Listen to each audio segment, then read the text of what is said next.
Hello friends, काजल chemistry study में आप सभी का स्वागत है। अगर मेरा वीडियो आप सभी को पसंद आए तो एक लाइक कर देना और अभी तक आपने मेरे चैनल को सब्सक्राइब नहीं किया है तो प्लीज़ सब्सक्राइब कर लेना। आज के इस वीडियो में मैं लेकर आई हूँ ज्वाला के ताप का परीक्षण, जिसे ज्वाला के क्षेत्र, रंग और ताप के बारे में जानेंगे। ठीक है, तो चलिए शुरू करते हैं आज का वीडियो। ज्वाला के ताप का परीक्षण हम एक प्रयोग द्वारा समझेंगे। ठीक है, सबसे पहले क्या करेंगे, एक जलती हुई मोमबत्ती लेंगे और उस पर एक लकड़ी की चैली को ज्वाला के ऊपरी भाग में रखना है। 1 मिनट के लिए रख देंगे और फिर चैली को बाहर निकाल कर देखेंगे।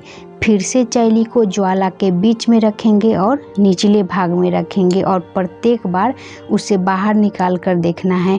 हम बार बार ध्यान से देखने के बाद अपने प्रयोग और निरीक्षणों के आधार पर क्या पाते हैं कि किसी भी ज्वाला में अलग अलग रंग और अलग अलग ताप वाले 4 क्षेत्र होते हैं। वो 4 क्षेत्र कौन कौन सा होता है? एक होता है नीला क्षेत्र, दूसरा होता है काला क्षेत्र, तीसरा दीप्त क्षेत्र और चौथा होता है अदीप्त क्षेत्र। इन चारों क्षेत्रों को हमें अच्छे से समझना है। ठीक है, सबसे पहले देखते हैं नीला क्षेत्र। ये क्या होता है दोस्तों? ज्वाला के तल यानी जो निचला भाग होता है उस पर एक नीले रंग का क्षेत्र होता है, उसे ही नीला क्षेत्र कहा जाता है। इस नीले क्षेत्र में क्या होता है? कार्बन कणों का अपूर्ण दहन होता है। अपूर्ण दहन कहने का मतलब है कि कार्बन का कण जो होता है वो पूरे तरीके से नहीं जलता है। पूरे तरीके से नहीं जलने का कारण क्या है कि वहाँ पर ऑक्सीजन नहीं होता है। जैसा कि हमने पिछले वीडियो में भी बताया था कि पदार्थों के दहन के लिए दहन का पोषक पदार्थ का होना आवश्यक होता है। वायु एवं ऑक्सीजन दहन का पोषक पदार्थ होता है। हम देख रहे थे नीले क्षेत्र में अपूर्ण दहन। जाहिर सी बात है, ऑक्सीजन नहीं मिलेगा तो पूर्ण दहन संभव नहीं है।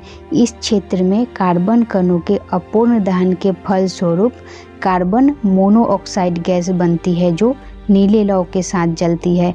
यानी कार्बन मोनोऑक्साइड गैस के जलने के कारण ही यह क्षेत्र नीला होता है। ठीक है, हमारा अगला टॉपिक है काला क्षेत्र। ये क्या होता है? चूँकि इस क्षेत्र का रंग जो होता है वो काला होता है, इसलिए ही इसे काला क्षेत्र कहते हैं। काला क्षेत्र जो होता है वो ज्वाला का सबसे ठंडा भाग होता है। इस क्षेत्र में क्या होता है ना कि दाह्य पदार्थ यानी जो जलने के योग्य होते हैं वो पदार्थ के ज़्यादातर गर्म वाष्प होता है। यदि इस क्षेत्र में हम कांच की एक खोखली नली ले जाएंगे तो क्या देखेंगे कि नली के दूसरे सिरे से सफ़ेद वाष्प निकलते हुए दिखाई देगा। जलाने पर ये सफ़ेद वाष्प जो होता है वो ज्वाला के साथ ही जलने लगता है। काले क्षेत्र में दहन की क्रिया नहीं होती है। क्यों? क्योंकि इसमें दहन के लिए कोई ऑक्सीजन नहीं होता है। दहन के समय काले क्षेत्र में अगर हम माचिस की तीली ले जाएंगे तो वह नहीं जलेगा। इससे निष्कर्ष क्या निकलता है कि ज्वाला का काला क्षेत्र जो होता है वो दहन का क्षेत्र नहीं होता है। ठीक है, हमारा तीसरा टॉपिक है दीप्त क्षेत्र। ये क्या होता है? यह ज्वाला का मध्य क्षेत्र होता है जो काले क्षेत्र को घेरे रहता है। यह क्षेत्र पीले रंग का चमकीला और दीप्त क्षेत्र होता है। इस क्षेत्र में दाह्य पदार्थ यानी जो जलने के योग्य होते हैं वो पदार्थ के वाष्प पूर्ण दहन के लिए वायु से ऑक्सीजन प्राप्त नहीं कर सकते हैं। इसलिए ये वाष्प आंशिक रूप से जलकर कार्बन के कण बनाते हैं।